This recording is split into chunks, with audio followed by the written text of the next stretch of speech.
Well, don't ever forget that the only reason I'm not selling you stuff on here is because you guys basically fund this whole thing. So if you'd like to help support the channel, especially during this holiday season, it's much appreciated. There's a link in the description for our Patreon. Join the $30 tier up, you get 1 to 2 free requests a month, and there's also a PayPal option too if you want to send a request in that way. Thank you for watching, guys. Enjoy. It has been too long since we've been with Uncle Neil. Let's go. Alright, guys. Welcome to Lee Reacts. Hope everyone's having a good day. I am trying my best. And we are back with, Neil Young.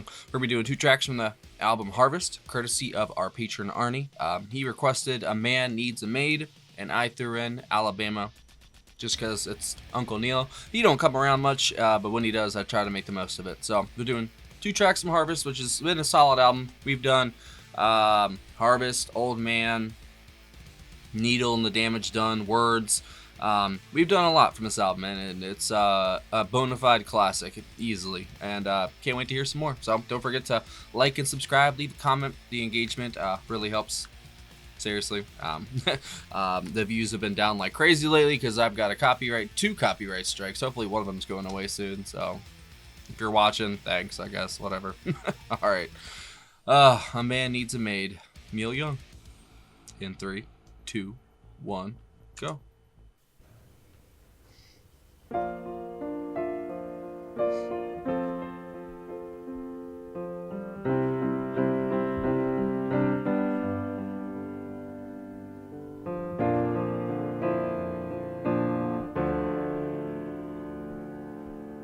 My life is changing in so many ways. I don't know who to trust anymore. Yeah. There's a shadow running through my days, like a beggar going from door to door. I was thinking that maybe I'd get a maid, find a place nearby for her to stay, just someone to keep my house clean, fix my meals and go away. A maid.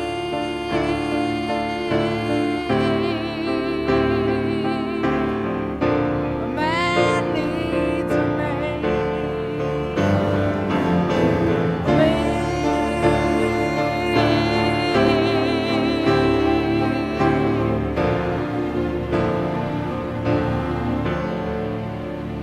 Wow. Wasn't expecting the whole orchestra.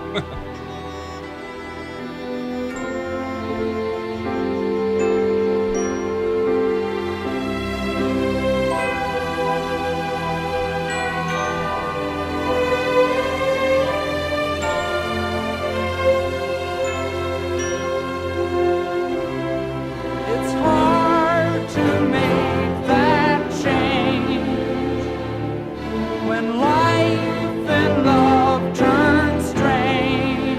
Wow. The song is speaking to me right now.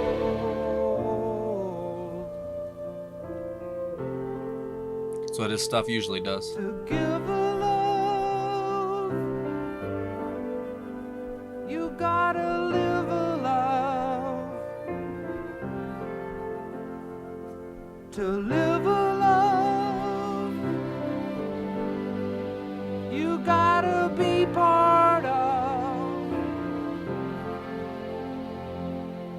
When will I see you again?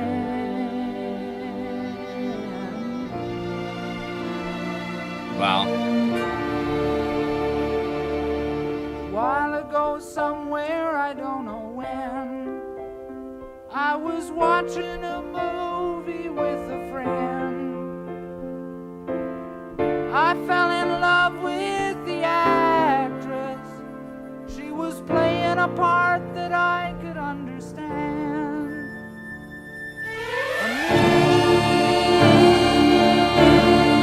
Come on. A man needs a maid.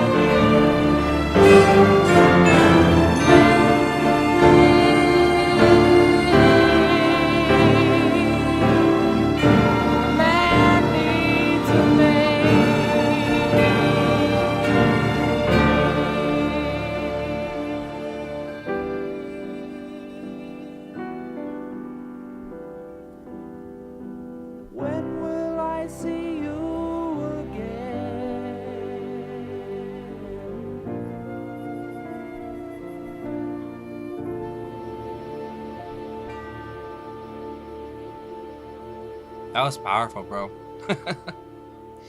That song was speaking my language. So strange how it works like that. Alabama.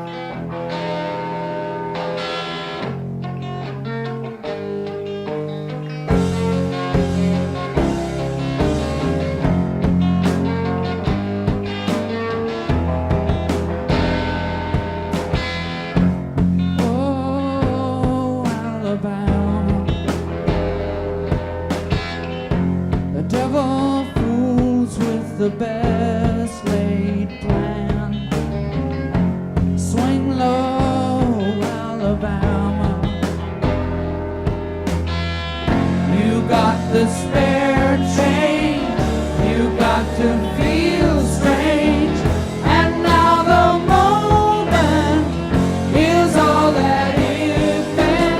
Alabama, you got the weight on your shoulders that's breaking your back. Your Cadillac has got a wheel in the ditch and a wheel on the track.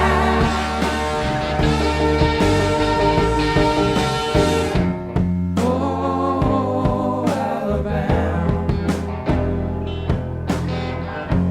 Banjos playing through the broken glass. Windows down in Alabama. That riff. See the old folks tied in white robes. Hear the banjo only take you down home.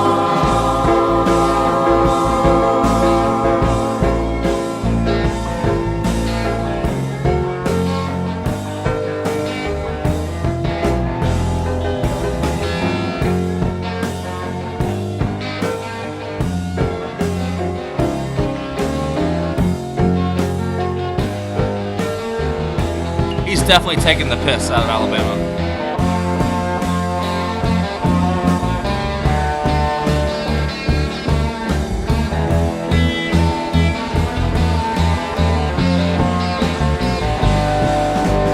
Alabama, you got the weight on your shoulders that's breaking your back. Your Cadillac has got a wheel in the ditch and a wheel on the track.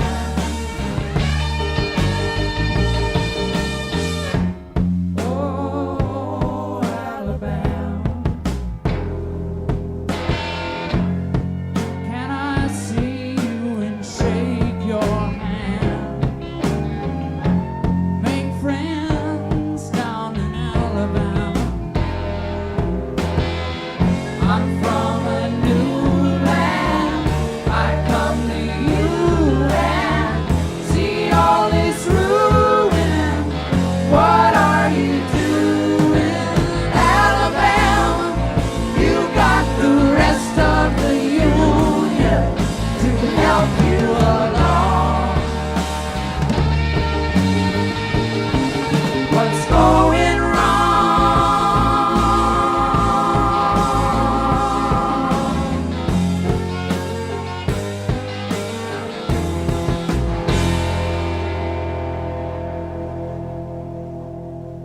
That felt like a scathing critique of Alabama. Not gonna lie. That was thought-provoking, as always. Thank you, Arnie, for that first song. It's so funny how literally just the first words, I was like, oh wow, yeah, it's gonna be one of those songs. I just could relate it to my situation currently and the stuff that I'm going through behind the scenes and such. These copyright strikes are killing me right now, basically, and they're really on their shit right now. So I'm not doing so well, let's say. But we'll see what happens, right? So the first song, it's so true. He's like, a man needs a maid. And, there's different interpretations I think you could take from that. But at the piano and that and his vocals, and then when those strings and the oboe, everything just comes in perfectly in that song. It's just like this sweeping nature that came in, especially in the second half. It kind of just takes you off your feet, you know what I mean? Like, you're kind of just like listening and enjoying the song, and then when you hit that one point, it just sort of rockets up, you know? And Neil is just a master songwriter. I'm guessing that was him on piano. I don't know. Let's see. All right, so A Man Needs a Maid. Oh yeah, okay. Neil Young piano, vocals, and he was with the London Symphony Orchestra. Oh, Jack Nitsche. Wasn't he the guy who helped write Waiting to Fly or whatever? I think he wrote the orchestration for that. That was recorded on May 1st or March 1st, 1971, and then Alabama was Neil Young on guitar and vocals, Ben Keith on the pedal steel, Jack again on piano, Tim Drummond on bass, Kenny Butchery on drums, David Crosby on vocals, and Stephen Stills on vocals. Really? That's why them harmonies sounded so good. Okay, well that makes sense. So that's basically a so they're just they're missing Nash, Graham Nash, basically. It's so it's a so it would be a Crosby, Stills, and Young song. There you go. Yeah, that definitely felt like some kind of scathing sort of rebuke of Southern culture, or like Alabama in general. You know, you got one wheel in the ditch and one wheel on the track. You know, there's all kinds of words and descriptions that he used in there that are just like, ooh, damn, that's harsh, bro. And I mean, I guess, especially back then. I mean, you never know. I mean, there's good people and bad people everywhere. You know, it doesn't really. I don't think location really determines things as much. Gee, I think your environment in the micro kind of determines more than the environment in the macro. Even though where you're from obviously has a big impact on you, I think more about, you know, it depends on what happens at home and school and all those, you know, moments when you're a child. And that's what kind of forms and shapes you into who you're going to be. And if kids don't have like a solid foundation, or even adults, if they don't have a solid foundation to fall back on, if things fall apart, they're kind of lost in the void. And luckily for me, you know, up until my dad died, like I did have somewhat of a foundation built, you know, to fall back on eventually when I got my head out of my ass. Started, you know, I stopped putting a needle in my arm and stuff because the damage was done. So I needed to stop the damage and stop the bleeding, you know. And it's so true how just, you know, in that first track, he's talking about how, you know, you can just feel so alone. You don't know who to trust. You know, your things are falling apart, you know. I totally feel that, like, on so many levels, you know. And Neil just, there's just something special about his words and the way he delivers them, you know. It's just, it feels like he's speaking right to you and, like, about your life and everything. And he's just one of those artists, kind of like Bob Dylan, just it feels like it's just you and him, you know. And that's what that first song felt like, especially the, you know, the orchestration from Jack, man, because you know, Expecting to Fly is just such an amazing song, you know. I think I called it something different about a minute ago. My apologies. Jack, in that song, it's just such a good mix of Neil and him, you know, that Buffalo Springfield song. But, you know, just teaming him up again with, you know, with Neil, genius move. The symphony was gorgeous, and then you know, that second song, you know, Jack was there playing piano, which was, I think, a highlight in both tracks, even though he played on that and then Neil played on the first one. Pedal steel when it popped up was really cool. It was a nice little effect, you know, to kind of, you know, nail home the Alabama Southern kind of theme, you know. And I see where he's coming from, especially back then. You know, there's probably all kinds of terrible shit happening, and you know, that's man, yeah. Like I said, we are a very young country with lots of scars, let's say, and they're healing still. And like I always say, I think the best way is to acknowledge what happened and try to move past it and, you know, be better for the future, because that's all we can do. We can't change what happened before us. We can't change what our great grandfathers did. You know, that shit's done. It's been done, you know. And people just I don't know. You got to stop living in the past, you know. You got to at least live in the present enough to be able to see the future, you know. Because if you can't if you're so focused on the past, you're never going to see what's coming. You know, you're just going to be worried about that. And I think that's kind of what's going on now, is we're all focused on nostalgia, and we're all focused on all this stuff because we are too scared to admit that everything is very empty and soulless these days, and there's not much substance to anything. That's why I try my best to put a little bit of life into these videos, because I've watched other reaction videos, and I'm not trying to toot my own horn. I'm not saying I'm like Jesus or something, but you know what I'm saying? I try to add a little bit of stuff to it, you know, and I don't know, everything just feels so hollow and so cheap. It's like a cheap imitation of what things used to be, you know.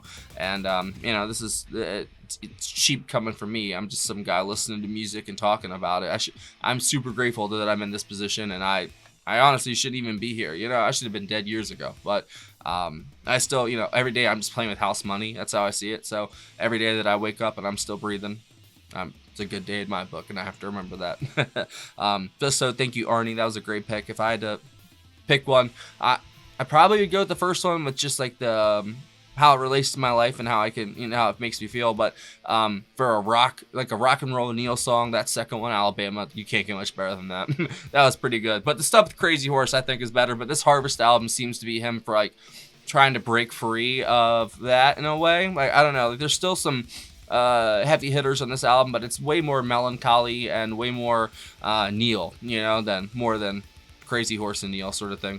But I really enjoyed that, as always, because Uncle Neil is one of my favorites. And thank you for watching, guys. I appreciate you. And if you're still watching this far, you're probably a channel regular, and I appreciate you. I hope you know that. I'm sorry that I'm a disorganized mess, I guess, that, you know, doesn't know what he's doing. But I try my best, guys. Just know that. And if it's not good enough, you know, well, I guess that's just how it is then. So thanks for watching.